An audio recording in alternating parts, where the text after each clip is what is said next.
All right. Good evening, everyone. Good morning for anyone who's joining us from other time zones.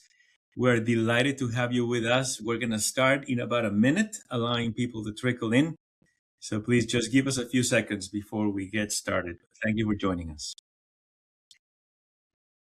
All right. Let's go ahead and take advantage of time. Let's go ahead and get started. Welcome.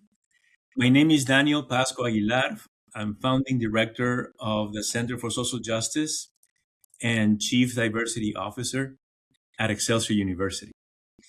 As part of our Democratic Engagement Dialogue series, Excelsior University, the Center for Social Justice, and the Environmental Justice and Democratic Engagement Rope Teams welcome you to our celebration of Earth Day and our launch of the Democratic Engagement and Environmental Justice Rope Teams with Dr. Richard Appelbaum, Faculty Emeritus of Fielding Graded University.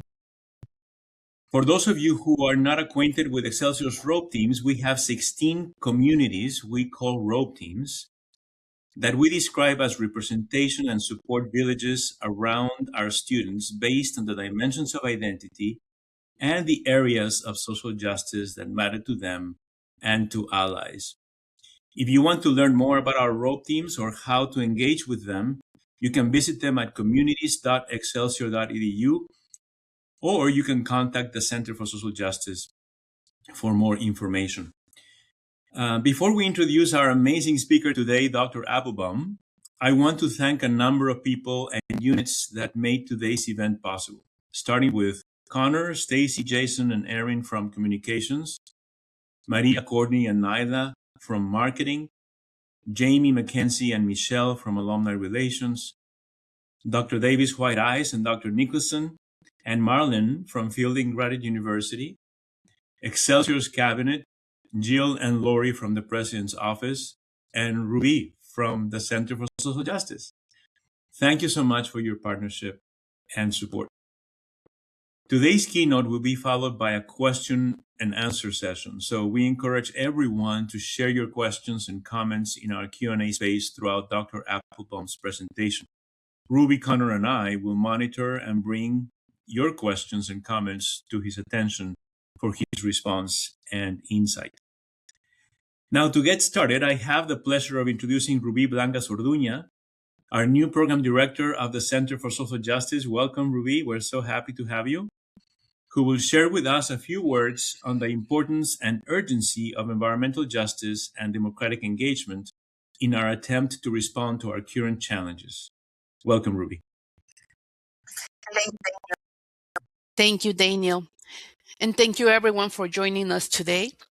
Environmental justice means the just treatment and meaningful involvement of all people in decisions that affect their health and environment, so that everyone is fully protected from disproportionate and adverse environmental burdens and has equitable access to healthy, sustainable place to live, work, and play. Yet today, those protections remain uneven. Marginalized communities are 3 times more likely to live in nature-deprived areas, and nearly 74% of people in nature-deprived areas have low household incomes, with 60% living below poverty. Nationally, marginalized neighborhoods are far more likely to experience exposure to environmental and social burdens. These disparities are not accidental. They reflect decades of policy choices about where hazards are cited and those voices count. That is why environmental justice depends on democratic engagement. When people see pathways to influence decisions, they act. Yet only 1 in 5 registered voters believe that people like them, working together, can significantly affect what the government does about global warming. Meanwhile, 62% of U.S. adults believe environmental injustice is a national problem, but fewer than half see it as a problem in their state or city. The urgency is clear. Extreme weather costs the U.S. taxpayers 3.1 trillion in 2025 alone, while 63% of registered voters say developing clean energy should be a high or very high priority. From personal choices to community organizing, to national policy and international agreements, responding to environmental and democratic challenges requires that affected people have real voice and power in the process. The Santa Barbara story Dr. Appelbaum will discuss today remind us that civic voice can turn contamination into commitment if the channels for participation are open, trusted, and used. Daniel. Thank you, Ruby. And now I have the privilege of introducing Dr. Richard Appelbaum, faculty emeritus at Fielding Graduate University, where he chaired the doctoral concentration in sustainability leadership. He is also a retired distinguished professor emeritus and former MacArthur Foundation Chair in Global and International Studies and Sociology at the University of California at Santa Barbara. Dr. Appelbaum received his BA from Columbia University, his MPA from Princeton University School of Public and International Affairs, and his PhD in sociology from the University of Chicago. He is an elected fellow of the American Association for the Advancement of Science and has served on the executive committee of many National Science Foundation centers, most recently the Center for Nanotechnology in Society. He is a founding editor and currently emeritus editor of Competition and Change, the Journal of Global Business and Political Economy. He has authored or co-authored more than a dozen books and monographs and more than 150 articles, book chapters, and other publications. His recent books include Leadership in Sustainability, Case Studies in Practice, with Fielding faculty Frederick Steyer, Paul Stillman, and David Blake Willis as editors, and published by the Fielding University Press. Other recent books include Innovation in China, Challenging the Global Science and Technology System, and Achieving Workers' Rights in the Global Economy. Dr. Appelbaum also serves on the boards of directors of a number of nonprofit social justice organizations. A month ago, Dr. Appelbaum honored me with a tour of Santa Barbara. And I can say firsthand that his knowledge, generosity, and hospitality have no parallel. He and his wife are impressive cyclists, and I can say that Dr. Appelbaum is the best tour guide I have ever had. So Dr. Appelbaum, we're honored to have you with us today. Thank you for sharing your expertise, your insight, and your story with us. The floor is yours. Thank you, Danielle. Can you all hear me okay? Am I coming through? Yes, we can hear you. Can you hear me? Do you want to verify? Okay, Danielle, first, thanks for that, a terrific introduction. I promise I won't be talking about nanotechnology in China or any of that global stuff. I'm really going to home in on one community and a difference that I think it made. So I want to thank you for that. I want to give a shout out to Connor also, who held my, just say, technophobic hand when I had to learn Riverside, since I sort of came of age on Zoom. So I debated what would be the best thing to present at a series focused on democratic engagement. This is a topic which is super important. It's critical now at a time when democracy all over the world is under threat. So I talked to Danielle, and we decided that since today's talk occurs shortly after Earth Day, why not begin with my own community, Santa Barbara, which is where Earth Day originated. As I'll show, in 1969 there was an oil spill off an Exxon platform off the coast of Santa Barbara. 3 to 4 million gallons of crude oil were dumped on the shores. This was the worst environmental disaster in U.S. history at the time. And it really, as I'll try to argue, launched the national environmental movement. And for the purposes of this talk, totally changed civic engagement in Santa Barbara.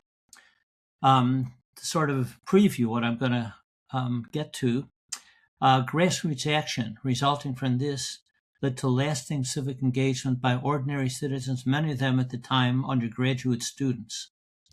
All these organizations, youthful organizations, changed the face of political power in Santa Barbara and played out also at the state and national level. I'm going to focus, because of the theme of this series, on environmental issues, but I'm also going to get something in on other issues, mainly affordable housing, which is tied in with the environmental question, as I'll show. Santa Barbara has one of the most expensive housing markets in the country. It is seen as a rich community, but a third of the population in Santa Barbara is Latino, and throughout the entire Santa Barbara County, a third of the population of the city, throughout the county, is probably closer to half the population. And these are the people who are most challenged. So, full disclosure, this talk will be a little self-promoting, since I'm directly involved in many of the organizations and issues that I'll come to. So let me begin with Cinco de Mayo, which is today, and I put up a slide which sort of dramatizes that. Cinco de Mayo celebrates the Battle of Puebla, as you can see, 1862. It is celebrated especially in Puebla. In Mexico, it's very popular in the U.S., and it's important because it was a resistance against French colonialism in which a small army defeated a well-equipped major European power at the time. And to me, it's kind of more than coincidental, perhaps, that this talk occurs on that day, because I'm going to try to show how a small group of dedicated citizens can make a change in one community. And that, if anything, is the takeaway of this, the importance of concerted action driven by a vision. So I'm going to begin with a question. This comes from my own graduate training 1,000 years ago. Sociologist famous Robert Lind, during the Depression, wrote a book about the Depression, and he asked the question, knowledge for what? And his answer was, so much academic research winds up in obscure journals that only other academics read, especially in the social sciences and some of the humanities. What are we doing this for? And his answer to the question, and this has been the answer throughout my lifetime and whatever research I've personally done, is to address some issues that require addressing. Not that any one of us can change the world, but I think our knowledge should pay off. And this, as I'll get to at the end, has been a major focus of fielding throughout my 45-year engagement. By the way, I don't know if you can see it, but I'm wearing the Fielding 50th anniversary pin right here on my lapel. So this, I promise, is the only graph of this sort I'm going to show, but I want to set the stage. Freedom House every year puts out a book, Freedom of the World 2026. It's worth downloading. I've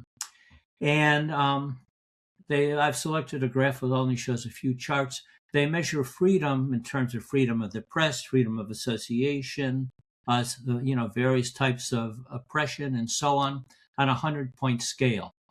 Here's the United States, this line here.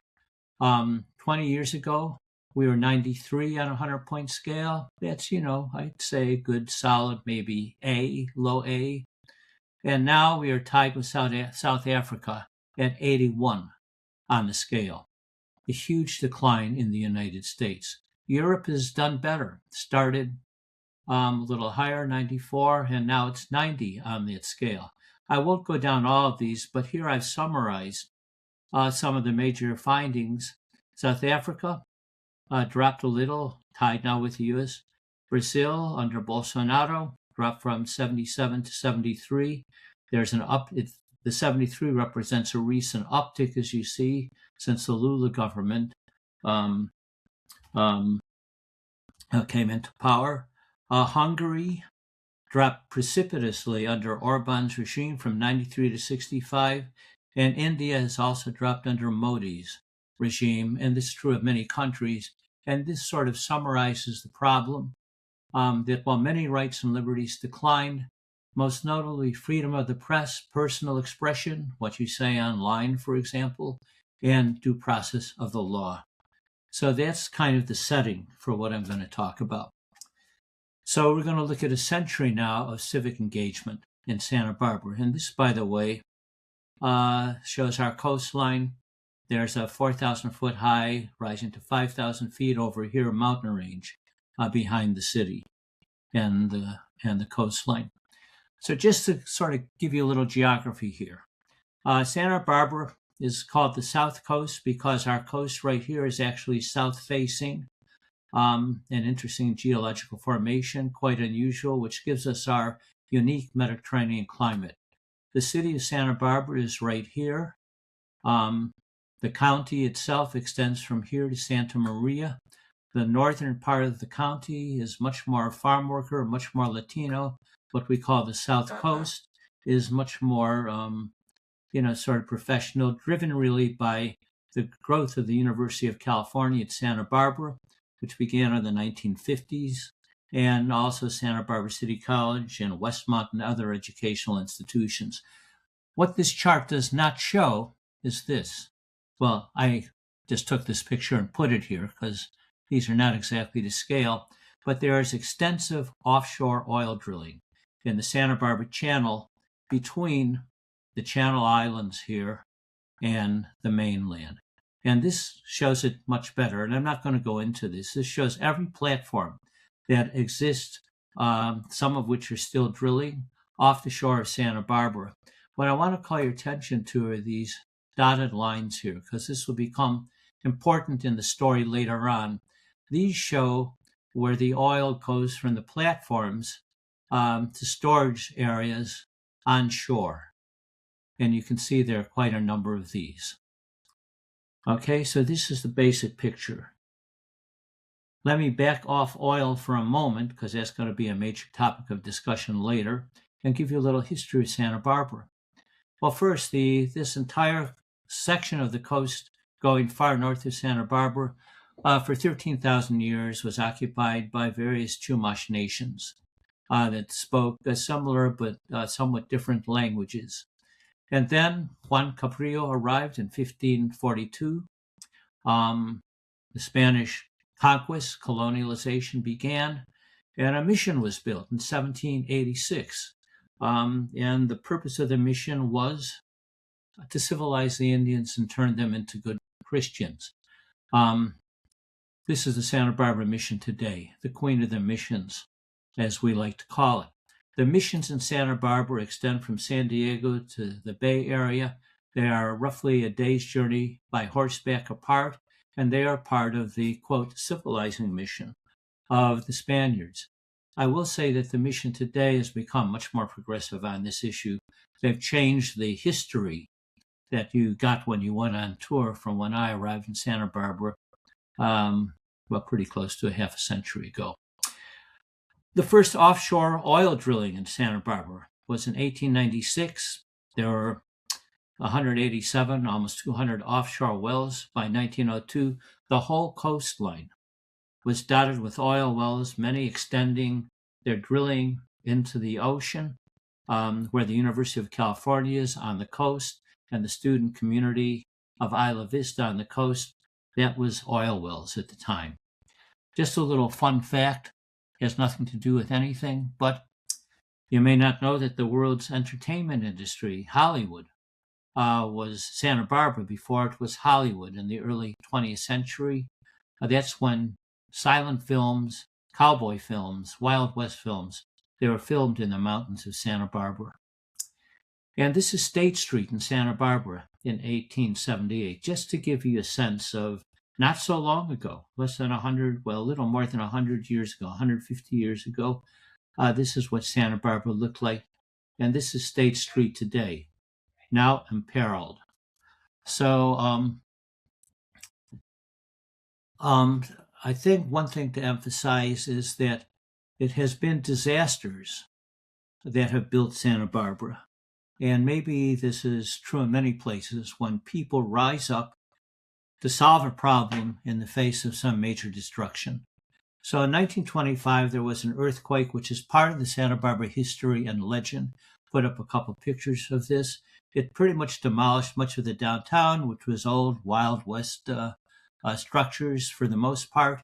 And many people rose up.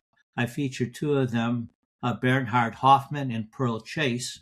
Pearl Chase is like part of the local legendary, especially a wealthy and active person who became a philanthropist, had a major impact on keeping Santa Barbara green over the years, guaranteeing that there would be open space and parks next to the ocean that wouldn't simply be built up with private development. So, as this notes, 11 days after the earthquake, Santa Barbara created the first architectural board of review, and the decision was to rebuild Santa Barbara in the Spanish colonial revival style at the time. Another fun fact is that a lot of the models for this didn't come from Spain at all, came from Mexico, which is interesting. It's also worth noting that I don't think there are many Latinos involved in this, and there certainly weren't any Chumash involved in this. I tried to do some research to see if that was the case, and I couldn't find any evidence of it. It created the Red Tile District, the Spanish colonial revival. And this is a view from the top of Santa Barbara's courthouse, which gives you a sense of what the city looks like. So Santa Barbara is truly beautiful. There's no question about it. And that beauty is appreciated by everyone who lives there, from those who can least afford it to those for whom money is no issue. I'll return to some of the inequality in this in just a moment. So let me go now to the oil spill and what it affected. So as I said before, this was the largest national disaster at the time. It occupied, I think, something like 800 square miles. I'm not sure of that. I have a slide that'll clarify that. Off the coast, this is the harbor of Santa Barbara covered with oil. Local citizens formed brigades to clean things up, to try to rescue the thousands, tens of thousands of marine life, including many mammals, that perished by this oil slick. It got national attention, so much so that President Richard Nixon came out to check things out, and he talked to the local brigades that were cleaning things up, the volunteers and the firefighters and others, and then he basically said that things are under control. Well, they weren't under control at all at this time. It took a long time to clean this up. Damage was large. One of my academic colleagues famously wrote a paper called Oil in Santa Barbara and Power in America, which linked the oil spill with the power of what we now call carbon-related organizations, the large corporations that control energy in the U.S. Gaylord Nelson, who was an environmentalist, a Wisconsin senator, came to Santa Barbara, flew over. He saw the 800 square mile oil slick, and then he walked on the ground and he launched a national teach-in on the environment, which became the first Earth Day the following year in 1970. And here are some pictures of the demonstrations. Up on the far left of my screen, GOO, Get Oil Out, was an organization that was immediately formed by local activists, and it is still active today, so many years later. New York City, millions from the New York Times with this photograph. It was a big deal, and really was a kind of the launch pad. There have been environmentalists in the U.S. and elsewhere forever, really, but this created or contributed to the creation of a national and arguably an international social movement around the environment. And this is Earth Day a couple of weeks ago in Santa Barbara. Every year, all the local ecologically oriented organizations get together, occupy a beautiful downtown park with booths that show what is being done. The city and the county have their booths and demonstration, and it's kind of a festival with speakers and all of that. So another important point to make is that immediately after the oil spill, there was a mountain of federal and state legislation. So the Environmental Protection Agency was created at the time. in 1970. California created its now under attack Environmental Quality Act, CEQA, which, among other things, requires environmental impact reports on developments. And CEQA is now being thought of as preventing the creation of badly needed housing. It's a topic that is much discussed now and in which I have mixed feelings. The Clean Water Act in 1972, the Marine Mammal Protection Act in the same year created the Commission, the Endangered Species Act in 1973, Safe Water Drinking Act in 1974. I could go on, but the point I want to make is that one point I want to make is not only that all of these things followed in the wake of the oil spill, but they came under the presidency of Richard Nixon, who was a Republican. Nixon and the Congress at the time get credit for creating these acts, which are now in peril. I'm going to focus on the Community Environmental Council for a moment. It was created in 1970, was a major ecology center in Santa Barbara. I think I recognize someone here. This is so interesting. I'll get back to this in a moment. I just saw something. They launched recycling. They taught courses. They had community gardens. And this person right here, if you can focus on this face, it's this person right here, Paul Rellis. Paul was one of the founders and the first executive director of the Community Environmental Council. Here he is talking to E.F. Schumacher, who at the time was a legendary guru of the environmental and communal environmental movement. Here's their headquarters back in 1970. Here's Paul Rellis today. Paul came to Santa Barbara, undergraduate, to surf, basically. The oil spill wakened him up, and he got involved. And, within a year, he was a founder of an environmental organization, which is a powerhouse in Santa Barbara today. And if you're interested in his life, he published a book a few years ago, Out of the Wasteland. Paul went on to become an advisor to the governor of California on various commissions, a major impetus for recycling in the state of California. And he was, I think, on the state solid waste management commission, which doesn't sound like an honorable job, but it has a lot to do with where your garbage goes. And full disclosure, I've been a friend of Paul's ever since those days. I came to Santa Barbara 2 years after the oil spill in 1971.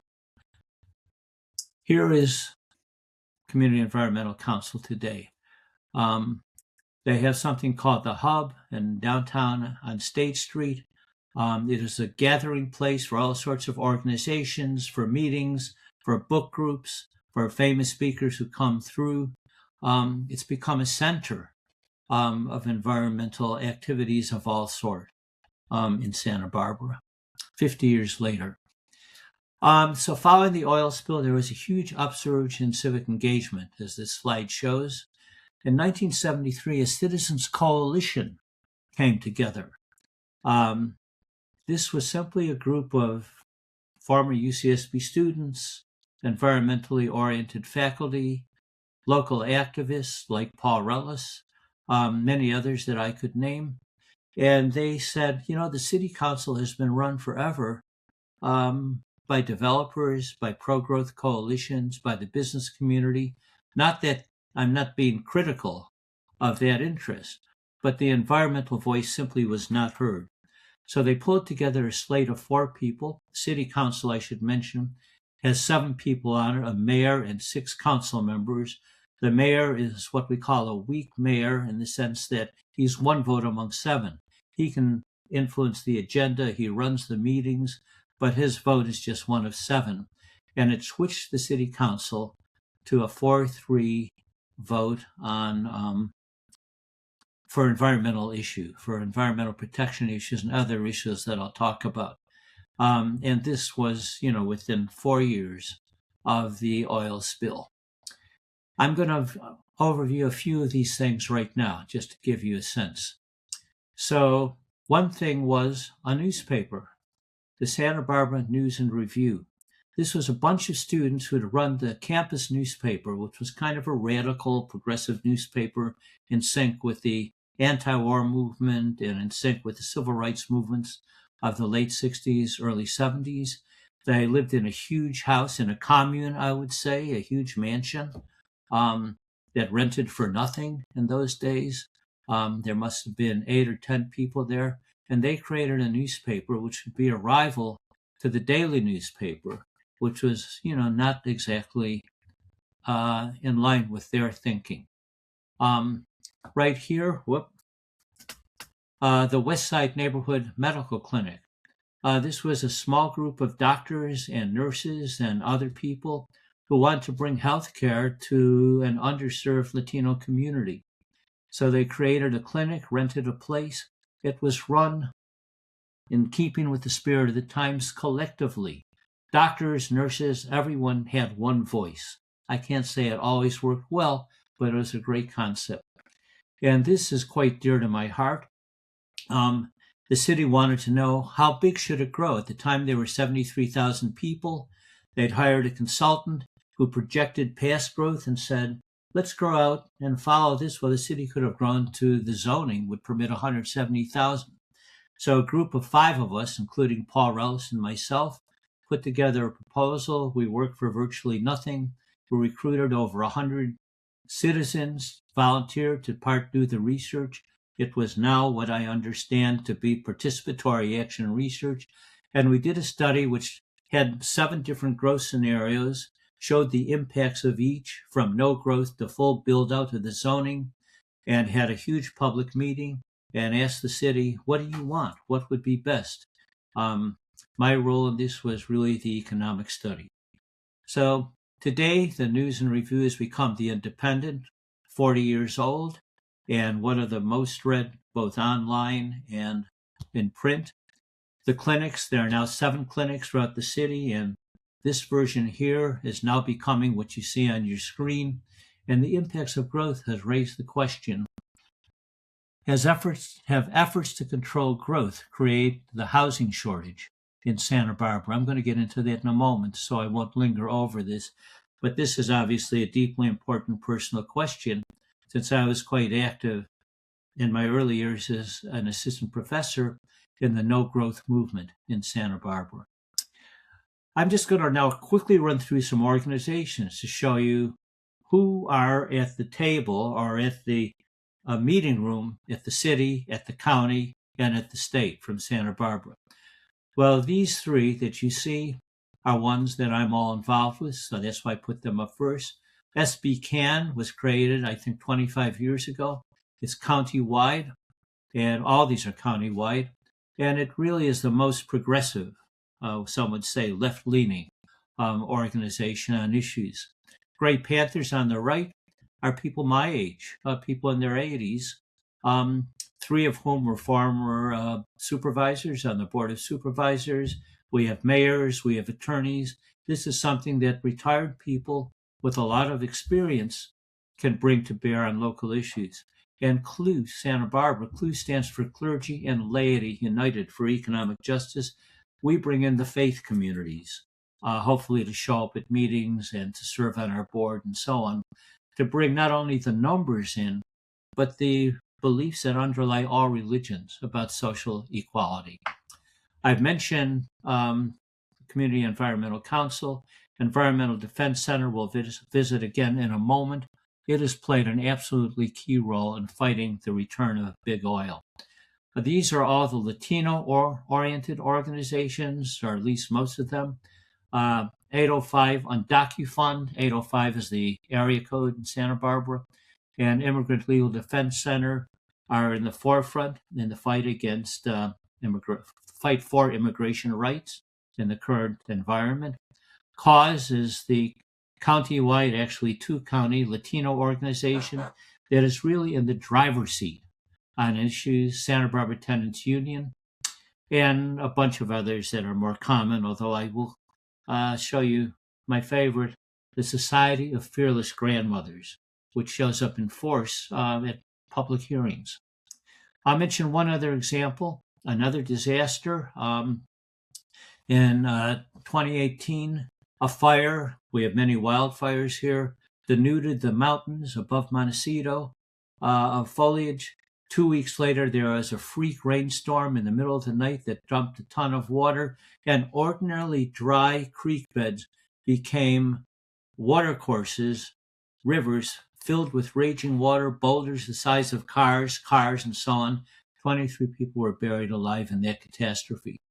A local guy named Abe Powell pulled together a group of volunteers, trained them, and they went into the affected communities and started to help digging people out. The bringing together of communities is a key part of this story. Women, I just want to mention briefly, women council members have provided the strong support in Santa Barbara for progressive issues.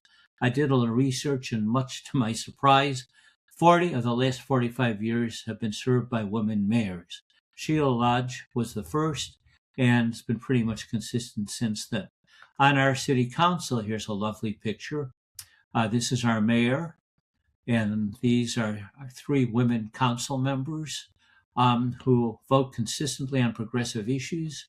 Oscar Gutierrez is also progressive from the Latino community, as is Wendy Santa Maria. Wendy was elected a couple of years ago, ran against another Latina on one issue, really. Wendy came of age as an activist and organizer. She was the youngest person in California ever elected, I was told, to city council. And she is a firebrand, and she changed the vote on issues such as rent stabilization, which I'll talk about. I'll mention a couple others. Lois Capps, who also came through the women's movement in Santa Barbara, was our congressional representative, the first woman, needless to say, for 20 years. Hannah Beth Jackson, elected to the state senate, termed out after 8 years, remains active.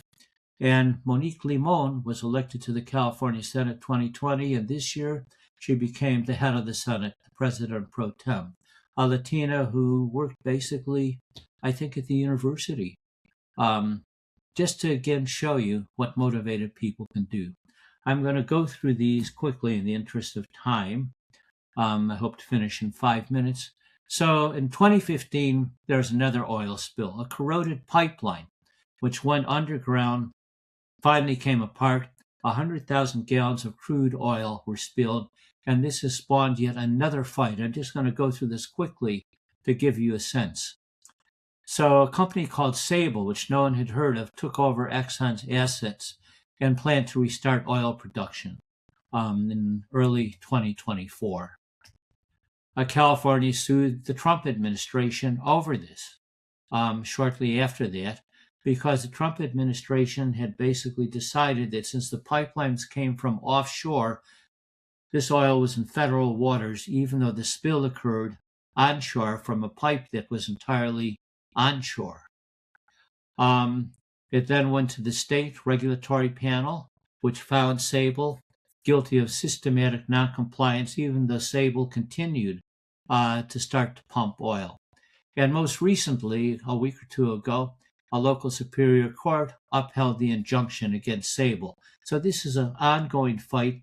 Now, the state of California is now behind Santa Barbara, so now it's the federal government that we're dealing with. I'm going to shout out Linda Kropp. This woman is the chief counsel of the Environmental Defense Center, who has led the fight locally against oil. She was also a UCSB environmental studies major and a coaching minor. She got involved in volunteer work, went to law school, and now she has emerged as a national figure. She has often been assisted, you probably can't see the small picture, by celebrities who come. Julia Louis-Dreyfus and Jane Fonda often come and stand by Linda to urge the fight against Sable oil. Okay, now I'll finish up just by talking about housing a little bit. Here's a snapshot of Santa Barbara. Now we've grown from 93 to 87,000 roughly. This is the city only. We're roughly a third Hispanic Latino. Roughly a third speak Spanish at home. Throughout the county, as many as 10,000 homeless. and this may not surprise you. The average two-bedroom apartment costs $3,800 in rent. The average home in Santa Barbara, that's the median. The average sales price in Santa Barbara of a home in the city is $1.8 million, and we have 1,000 homes. So when people think of Santa Barbara, they think of Oprah, her estate, or they think of Meghan and Harry, royalty, their estate.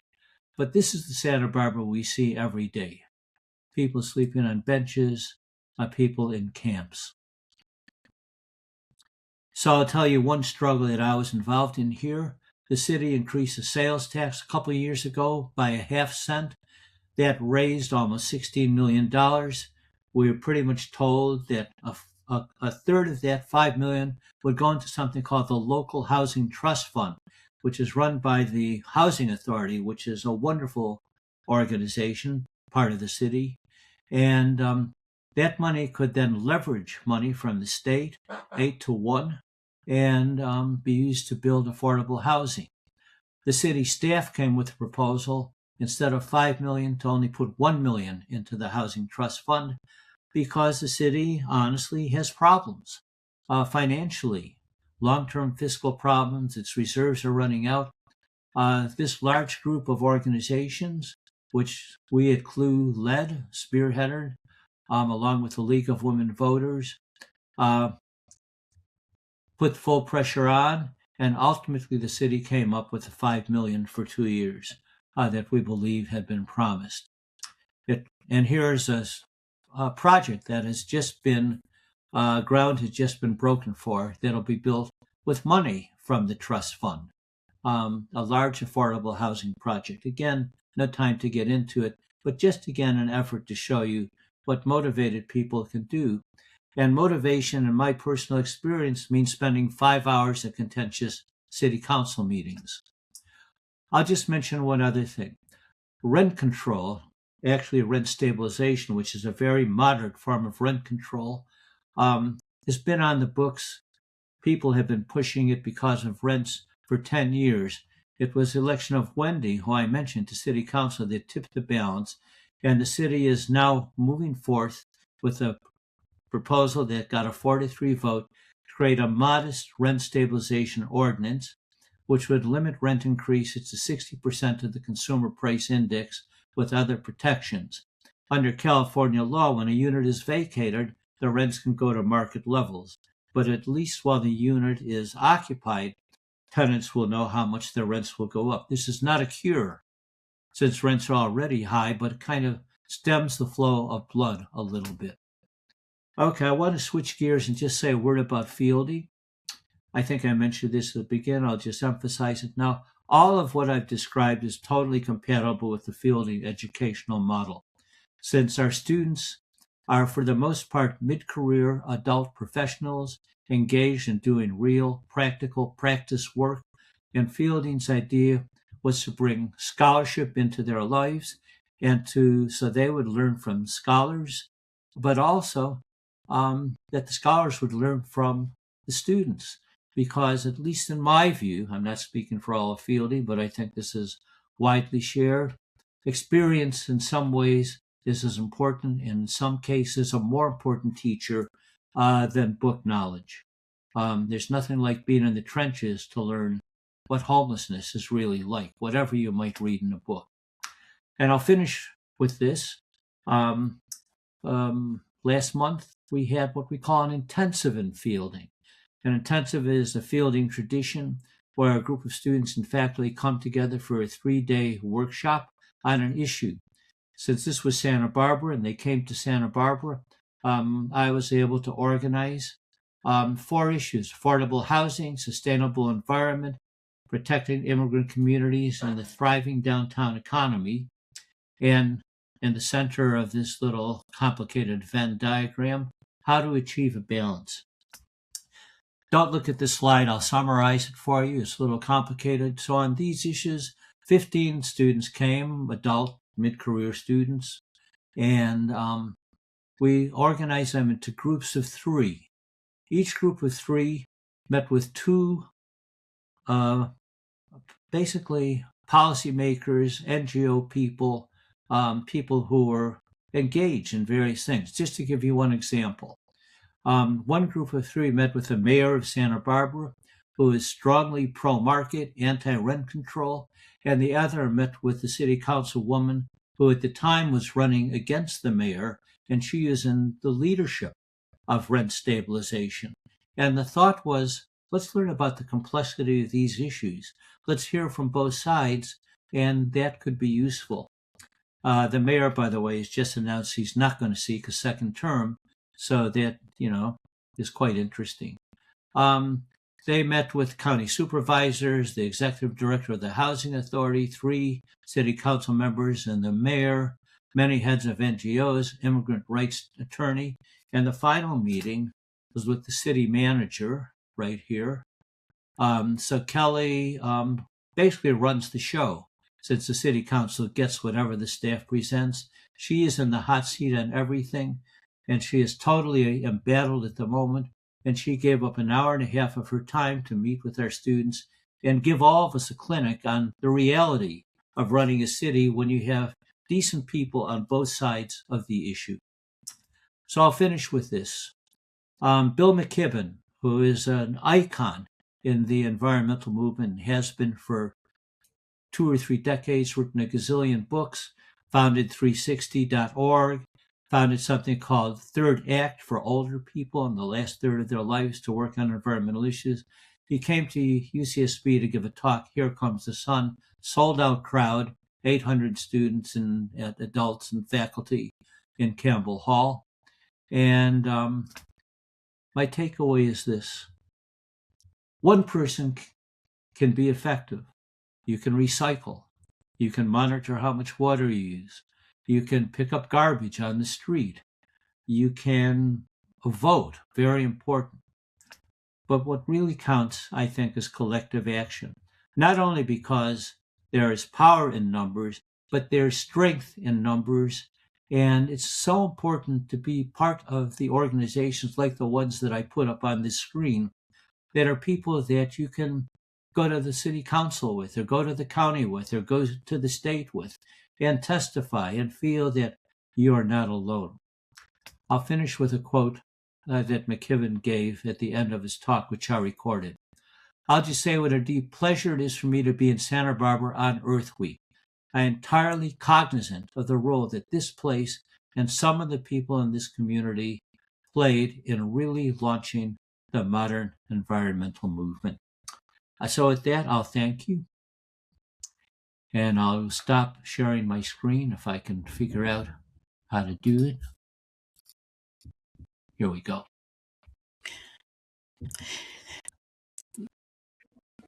Dr. Appelbaum, we're honored. Thank you so much for your insight and for sharing your expertise and your knowledge. This is amazing. And what a powerful demonstration of democratic engagement and of the importance of engaging.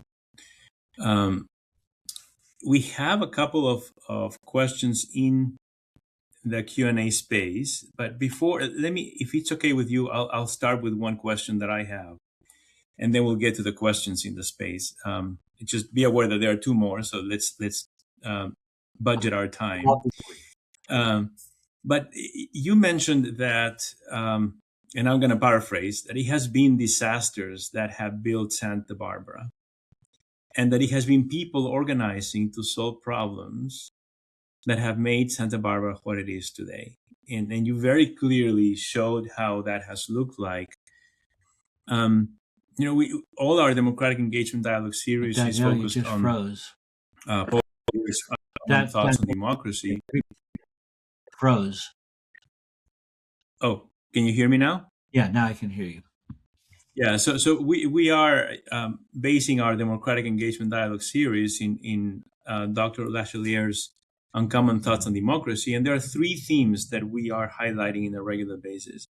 How politics and democracy impacts all of us in almost everything that we do, and we cannot just not engage. We are already involved. Number 2, the democratic engagement is caring for more than just our family and friends. but that realizing that as a community we can do better. And the third one is that we can choose democracy as a lifestyle. It's not just a form of government, but it's a lifestyle and a way of engaging in our communities and society. So, from your perspective, Dr. Appelbaum, what takes people from living in a community to engaging in problem solving? What recommendations would you have both for us to become further engaged as well as for us to promote our community in engaging in this very important work? Right. Well, of course, it depends on the community. But even in a place like New York City, where it's controversial, a person as the current mayor was elected. It shows that there is a hunger now, I think, to heal the world, tikkun olam, as they say in Hebrew, to heal the planet. And the polls certainly show that. So the first thing is to overcome cynicism and apathy by talking to people, by hearing inspiring people, by hearing religious leaders, the Pope Leo, and then to get together. I mean, it takes, well, I don't want to quote Hillary Clinton necessarily, but as she wrote in her book, it takes a village. It certainly takes an organization. There's nothing like a good disaster to open the mind and say, something is seriously wrong here. We have to do something about it. I think a real challenge is that it's easier for retired professors and professionals and people with means to spend the time doing this. But what Santa Barbara has shown is that the Latino community is extremely well organized here, and these are farm workers and tenants and people who work for the city. Obviously, immigrants are in danger right now, but so get together and talk yourself into it. It's important to walk the talk, obviously, and to lead a decent life. But I just repeat what I ended with. In Santa Barbara, anyhow, it was in every case, it was local people. Initially, it was the wealthy philanthropists who wanted to preserve the beauty of Santa Barbara. And then it was people who came of age during a time of social movements, who wanted to save the environment, wanted to create affordable housing. And I think, by the way, we're on that time now. I think we're on a cusp at the moment where these ideas, read Bill McKibben's book if you want. One of the things that McKibben argued, I'll finish with this, and what he tried to show is that for the first time ever, renewables are now cheaper to produce, solar panels and things like that, than oil-based energy. Renewable energy is now cheaper, which is why all throughout Europe and China and every country besides the United States right now is moving quickly in that direction. So get the word out. Bring more speakers to this series. That would be one suggestion. Okay.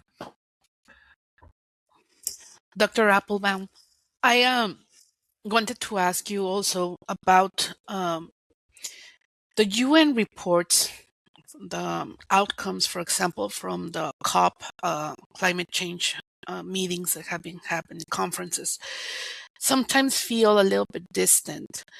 How to apply all those outcomes into the local level. What's one of the practical ways that young people can turn to in those to start understanding and using those global views and turn them into real agreements, actions in their campus, in their communities? Sometimes it feels like we have so much technology, but at the same time, we're losing that social contact because we're using more the technology. So we have those barriers. What are your views on that?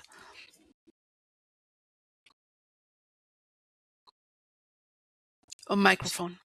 Yeah, so after the oil spill, Paul Rellis and Hal Conklin and others got together, Selma Rubin, I could name many people, and created this local environmental organization. at the University of California. A professor named Rod Nash created the first environmental studies program in the country. So, create an institution. Start small. The Community Environmental Council was a cheap storefront. And then they moved elsewhere on a hill, but they started recycling in Santa Barbara. They started, holding teach-ins and having classes and things of that sort. And so it built, find some like-minded people. It's good to have financial sponsorship, obviously, but you can accomplish how the local Santa Barbara News and Review that I mentioned, on a paper which was strong on environmental issues and social justice issues. The people who started didn't get paid anything. They had odd jobs. So it really partly comes, I think, from passion and commitment. And I think universities have a huge role to play, although that's more difficult now than it was a few years ago. But I'll give you one other example from my own life. A number of years ago, I became convinced that globalization was transforming the world and we needed to know more about it. So with others, we created the first global studies program, I think, on any campus in the country. Our undergraduate major in global studies grew to something like 800 students in 3 years. And I was successful in getting a huge gift, a huge grant from the founder of Kinko's, which was a Xerox company that basically endowed a graduate program I ran, 2-year program, that sent students abroad for 6 months to work with environmental groups, human rights groups, and things of that sort. Engagement, another thing that, we often think that knowledge leads to engagement. Sometimes engagement leads the other direction and inspires action. So, every city is different, but, Santa Barbara came from out of seemingly nowhere and has survived.